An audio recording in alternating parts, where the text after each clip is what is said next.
Close your eyes and let your mind drift back in time. Imagine a world untouched by human hands, an ancient rainforest steaming under a heavy, brooding sky. The air is thick, warm, and wet, clinging to your skin like a second skin. Mist rises in slow, silent plumes from the forest floor, weaving between the colossal trunks of trees that pierce the clouds. A tremor runs through the ground beneath you, a deep, rhythmic vibration that resonates in your chest. The heavy sky finally breaks. Rain begins to fall, not in drops, but in thick, warm sheets that hiss as they hit the dense canopy above. The sound is a deep, continuous roar, a constant, soothing rhythm that washes over everything. It drums on the broad leaves, cascades down the thick vines, and pools on the mossy ground. This is the sound of the world being cleansed, a powerful, all-encompassing lullaby. You feel the tension in your shoulders begin to release, your jaw unclench. The rain is a curtain separating you from the world of worries and lists of deadlines and distractions. Behind this curtain, there is only the ancient forest and the steady, calming beat of the rain. Let your breathing slow down, matching the rhythm of the falling water. Exhale slowly, letting go of the day, releasing all the thoughts that clutter your mind. With each breath, you sink deeper into this primeval world, deeper into a state of profound relaxation. The distant movement in the jungle is no longer a source of fear, but a reminder of the raw, untamed power of nature, a power that you are a part of. The air grows cooler as the rain continues its steady descent. You can almost feel the cool mist on your face, a gentle caress that soothes and calms. The world outside your window fades away, replaced by the vibrant, living tapestry of the rainforest. The deep green of the ferns, the brilliant flash of a hidden flower, the dark, rich earth beneath your feet. Every detail is vivid, pulling you further into this waking dream. Your body feels heavy, pleasantly so, as if you are sinking into a soft bed of moss and leaves. The low, guttural call of an unseen amphibian, a chorus of insects that chirps and clicks in a complex, hypnotic rhythm. These are not jarring noises. They are the symphony of the night, the heartbeat of the jungle. Each sound is a thread in a rich auditory blanket, wrapping you in comfort and security. Your mind, once racing, now follows the slow, meandering path of a single raindrop as it journeys from the highest leaf down to the forest floor, joining the countless others that nourish this ancient land.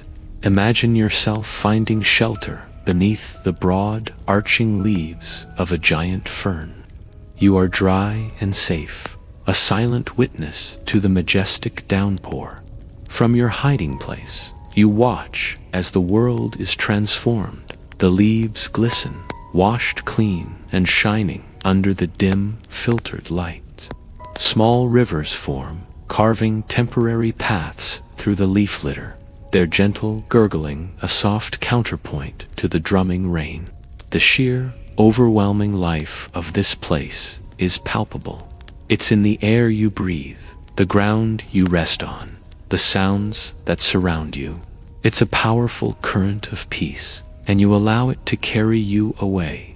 Your thoughts begin to drift and dissolve, like sugar in water. The edges of your consciousness soften.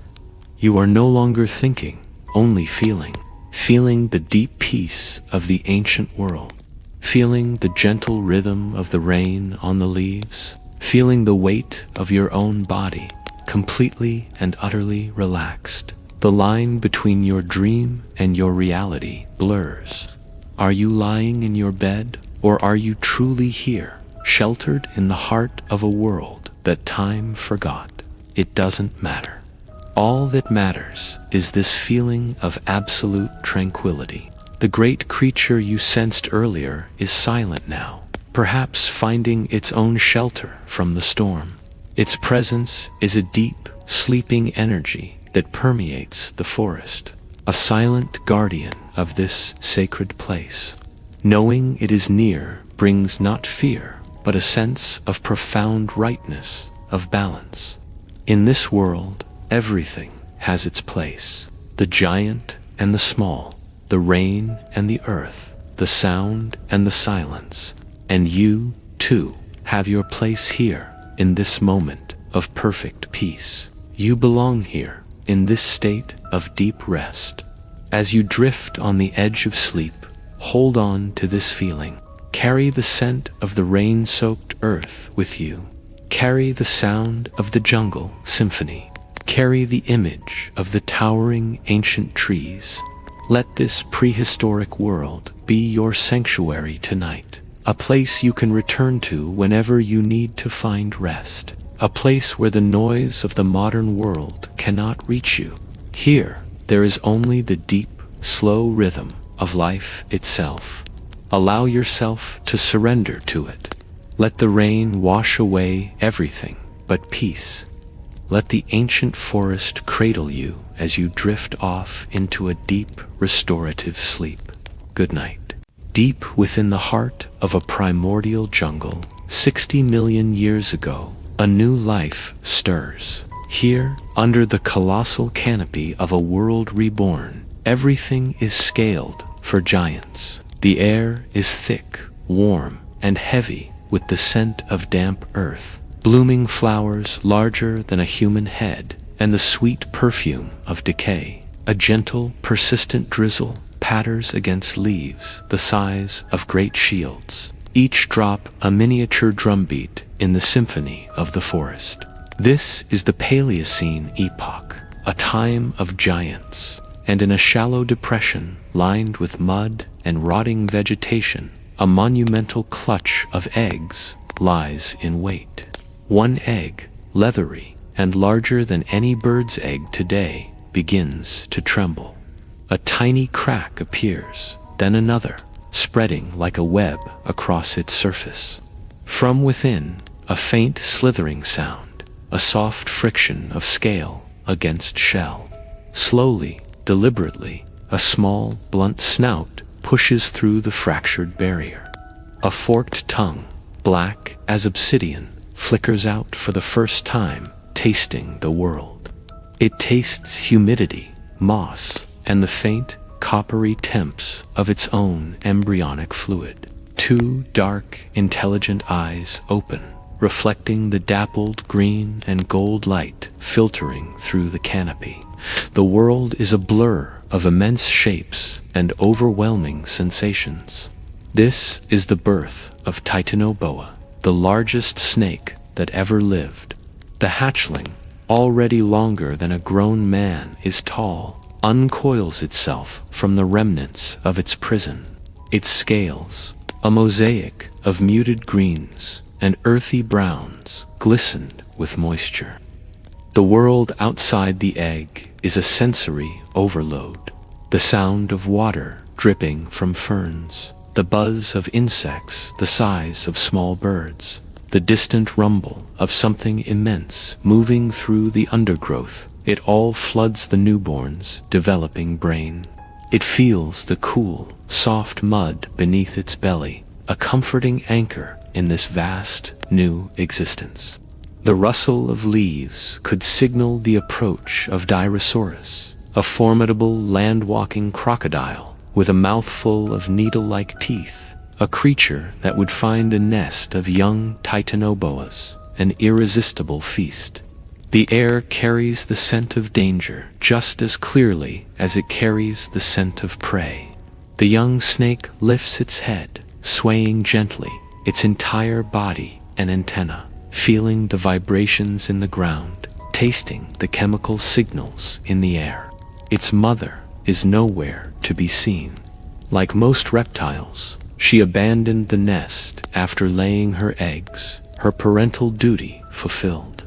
From this moment on, survival is a solitary endeavor. Driven by an urge it doesn't understand, the young Titanoboa begins to move. It slithers away from the nest, its movements still clumsy, an undulating ribbon of muscle and bone, exploring its new domain. It glides over fallen logs, slick with moss, and under the arching roots of titanic trees. The forest floor is a treacherous landscape of tangled vines and deep leaf litter. It must find water. Its very being yearns for the river, the great artery of this jungle world. The river is both a hunting ground and a sanctuary. Its murky depths can hide the young snake from terrestrial threats, and within its currents swim the fish that will provide its first meal. The journey to the water's edge is perilous. A bird-like creature with a formidable beak screeches from a high branch, its eyes fixated on the moving shape below. The hatchling freezes, its camouflage blending it perfectly with the forest floor. The moment of danger passes. It continues its journey, a slow, methodical crawl toward the sound and smell of the river. In a flash of movement, too quick for the eye to follow, it strikes, its jaws closing around its first ever meal. The hunt is successful. The cycle of life continues. As days turn into weeks, the young snake grows at an astonishing rate. Its diet expands from small fish to larger prey. It learns the rhythms of the river, the best places to ambush unsuspecting victims, the safe havens to rest and digest. It is a silent hunter, a ghost in the water. It uses patience as its greatest weapon, waiting motionless for hours, submerged with only its eyes and nostrils breaking the surface. The world is still a dangerous place. The ever-present Dirosaurus and other, larger predators patrol these waters. It learns to use the river's currents to its advantage, to hide in submerged tangles of roots, to recognize the subtle pressure waves of an approaching threat. With each passing year, it sheds its skin, emerging larger, stronger, and more confident. Its length doubles, then triples. The small fish of its infancy are now ignored in favor of much larger prey. Lungfish, turtles, with shells the size of wagon wheels, and even the young of the very crocodiles that once hunted it. It is becoming a formidable predator in its own right, a rising power in the river's complex hierarchy. Its body, a marvel of biological engineering, is perfectly adapted to this environment. Decades pass. The hatchling is now a full-grown adult, a true titan. It measures over 40 feet long and weighs more than a ton. It is an apex predator, the undisputed king of its domain. The river that was once its sanctuary is now its kingdom. Other creatures give it a wide berth. The massive crocodilians that once threatened it now flee from its shadow. Its sheer size is its ultimate defense. It moves with a slow, majestic confidence, the water parting before it. The jungle, once an overwhelming and terrifying place, is now simply its home. The sounds that once signaled danger are now just the familiar chorus of its world. It spends its days patrolling its territory, a vast stretch of the river and its surrounding swamp.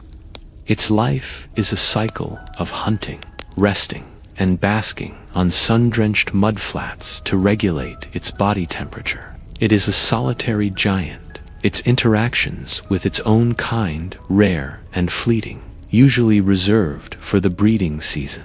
It has seen generations of other creatures come and go. It has survived droughts and floods, challenges to its dominance, and the endless, quiet war for survival. Its long life is a testament to its perfect adaptation to this hothouse world.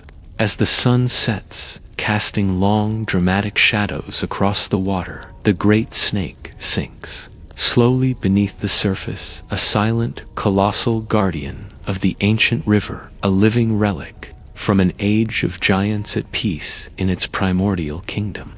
The gentle patter of rain begins to fall once more, drumming softly on the water's surface, a lullaby for the sleeping Titan below.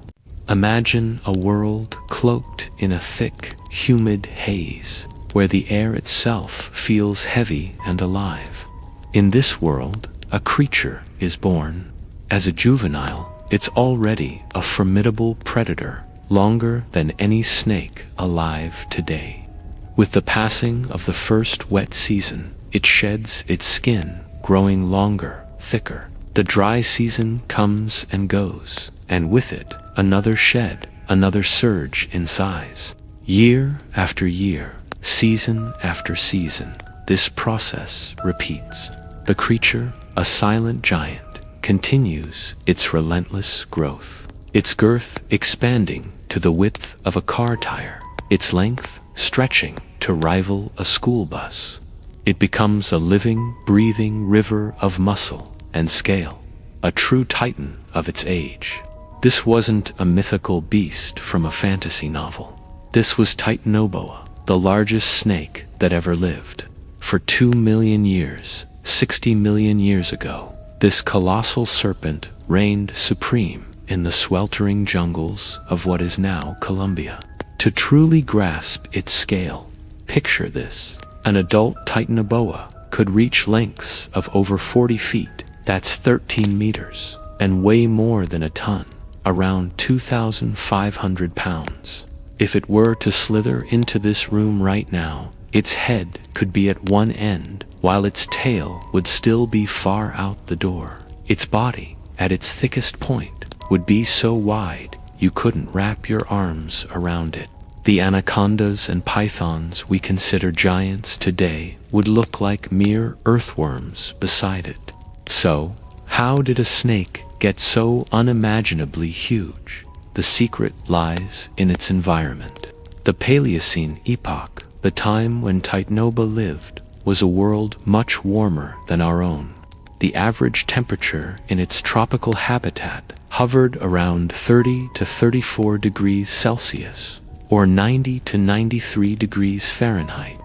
This constant, sweltering heat was the perfect incubator for a cold-blooded reptile. Unlike mammals, which burn energy to maintain a constant internal body temperature, reptiles rely on their surroundings for warmth. A warmer world meant Titanoboa's metabolism could run more efficiently, allowing it to process food and dedicate more energy to something incredible: growth. Scientists believe there's a direct link between the ambient temperature and the maximum size a cold-blooded animal can achieve. The hotter the world, the bigger the snake. Living in this prehistoric hothouse meant Titanoboa had a very different lifestyle compared to modern snakes. Its massive size dictated a slow, deliberate pace of life. It likely spent most of its time in or near water, in vast, murky river systems that crisscrossed the jungle. Water would have helped support its immense weight, allowing it to move with a surprising grace and stealth that would be impossible on land. Imagine it, a living shadow, gliding silently through the dark water, only its eyes and nostrils breaking the surface. Its world was a slow-motion ballet of patience and power. Because of its slow metabolism, even for its size, Titanoboa wouldn't have needed to eat very often. Unlike a lion that might hunt every few days, this giant could probably go for months, perhaps even a full year, between significant meals. Its life wasn't a constant, frantic search for food. It was a long game of waiting.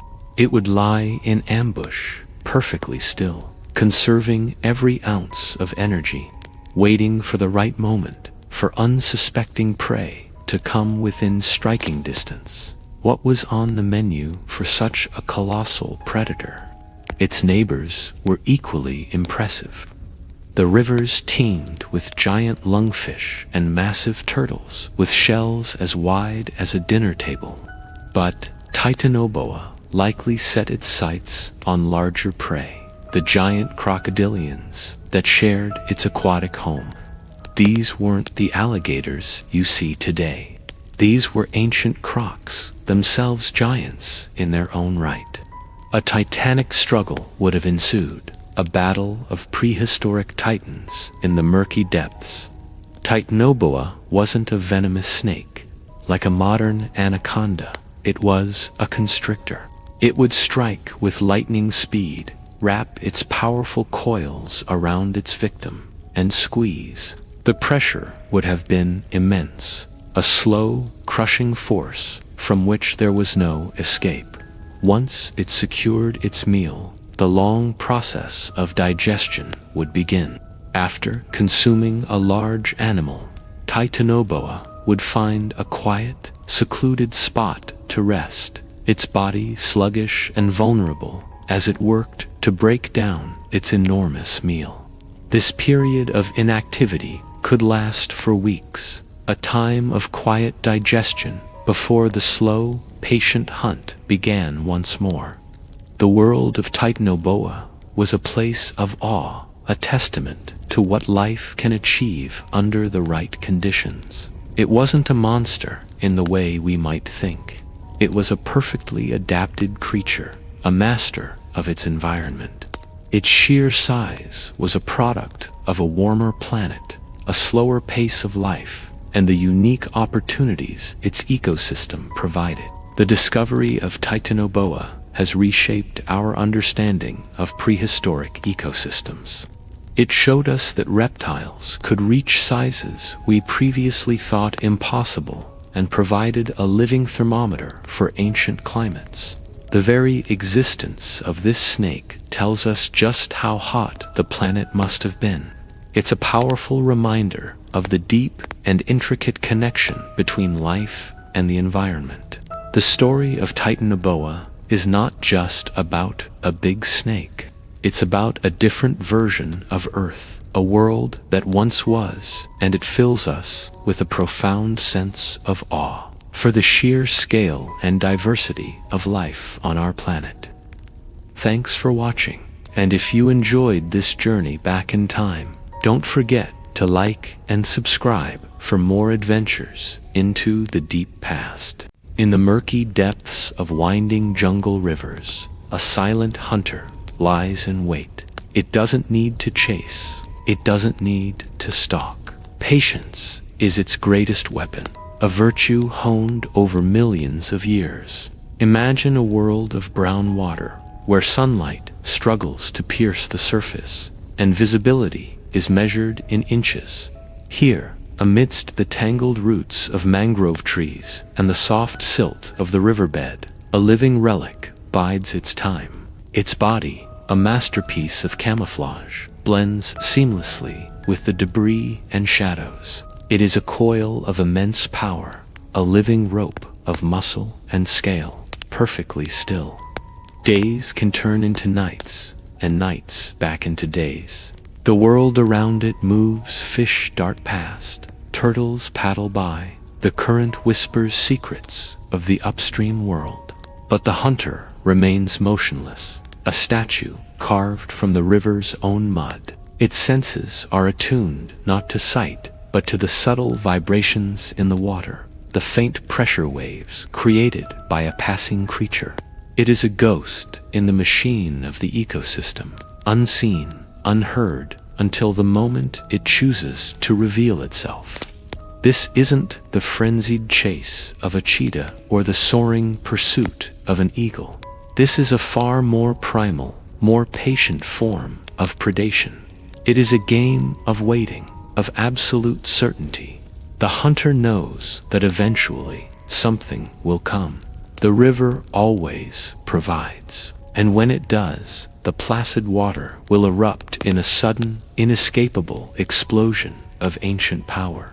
This master of ambush is the green anaconda, South America's aquatic giant. It is one of the largest and heaviest snakes in the world, a true titan of the Amazon basin. When we think of snakes, we might picture them slithering through grasslands or climbing trees. But the anaconda is a water specialist.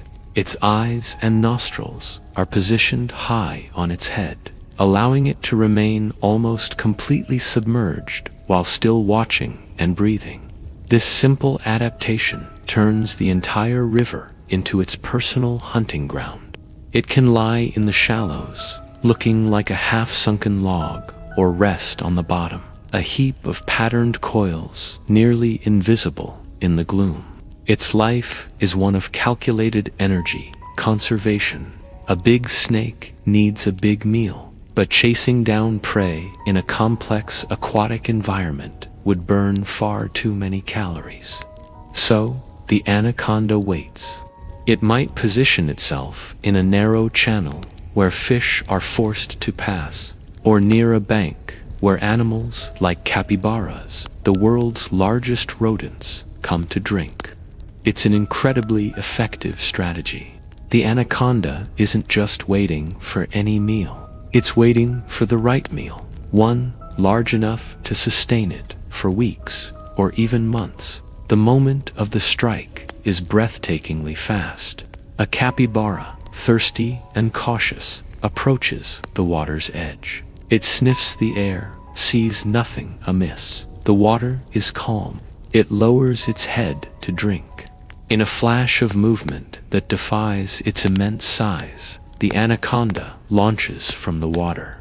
Its jaws, lined with backward curving teeth, are not for chewing but for gripping. Once it has a hold, there is no escape. The teeth act like hooks, preventing the prey from pulling away. But the bite is just the beginning.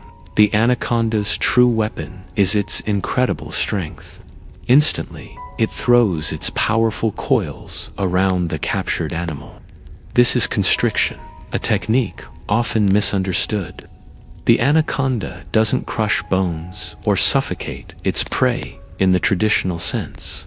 Instead, with each exhale of the victim, the snake tightens its grip like a ratchet. This immense pressure has a devastating effect. It cuts off blood flow to the brain and vital organs, leading to a rapid loss of consciousness. It is a swift, silent, and overwhelmingly powerful end. The entire struggle, from the initial strike to the final stillness, can be over in just a minute or two. Once the prey is subdued, the anaconda faces its next challenge, swallowing it whole. The snake's jaw is a marvel of engineering. It's not fused at the chin, but connected by an elastic ligament, allowing the two halves to move independently. This, along with other flexible joints in its skull, allows it to stretch its mouth to an incredible size, slowly engulfing an animal that can be much wider than its own head. It's a slow, laborious process.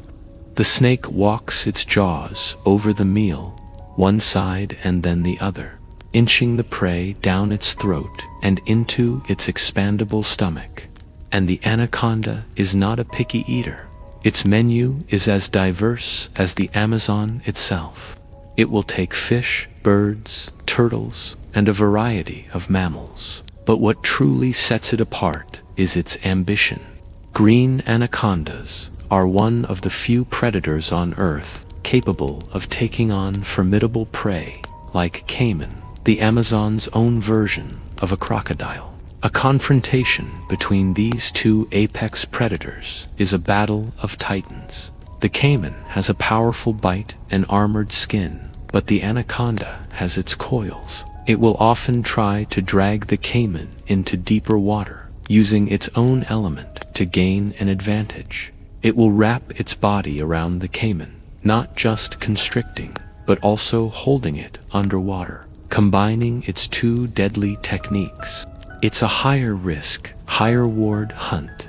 A successful kill can provide enough food for the anaconda for a very long time. After such a massive meal, the anaconda becomes sluggish and vulnerable. It will find a safe, quiet spot, often in the shallows or on a sun-drenched bank, to begin the long process of digestion. During this time, which can last for several weeks, it's essentially immobilized by its own success. The snake's metabolism works slowly to break down the entire animal flesh, bone and all. This is the other side of its patient lifestyle. Long periods of inactivity punctuated by brief moments of incredible energy and power. The life of an anaconda is a solitary one. They are not social creatures and spend most of their lives alone in their watery domain. They come together only to mate, an event that can be as strange and epic as their hunting habits. Several smaller males may gather around a single, much larger female, forming what is known as a breeding ball. They can remain entwined like this for weeks, with the males wrestling for the chance to mate. The female, as is common in the anaconda world, is the dominant figure. She is larger, stronger, and ultimately decides the outcome. Unlike many reptiles, anacondas don't lay eggs. They are ovoviviparous, meaning the female carries the eggs inside her body. After a gestation period of about 6 to 7 months, she gives birth to live young. A single female can deliver dozens of baby anacondas, each a perfect miniature of the adult. From the moment they are born, they are completely independent. There is no parental care. They are born with the instincts to swim, to hide, and to hunt for themselves, starting with small prey like fish and frogs. Life is perilous for a young anaconda. They are prey for many animals, including large fish, caiman, and even other anacondas. Only a small fraction will survive the gauntlet of their youth to reach the massive sizes of their parents. The green anaconda is more than just a giant snake. It is a keystone species, a critical part of the delicate balance of the Amazon ecosystem. As an apex predator, it helps to control the populations of other animals, ensuring that no single species becomes too dominant. Its presence is a sign of a healthy, thriving river system. But like so many creatures of the Amazon, the anaconda faces threats from habitat loss and human activity. The murky rivers they call home are not as remote as they once were. Deforestation and pollution can have a devastating impact on the entire food web that these magnificent serpents depend on. Understanding the anaconda means understanding a different way of life. It's a life built on patience, on conserving energy, and on seizing opportunities with overwhelming force. It's a testament to the power of specialization, a creature perfectly designed for its environment. The next time you see a calm, muddy river, think of what might be waiting just beneath the surface. Not a monster to be feared, but a master of its world, a silent guardian of the deep water, living its life as it has for millennia. A silent, coiled testament to the raw, untamed power of nature. Thanks for watching. If you enjoyed this journey into the world of the anaconda, don't forget to like and subscribe for more deep dives into the animal kingdom.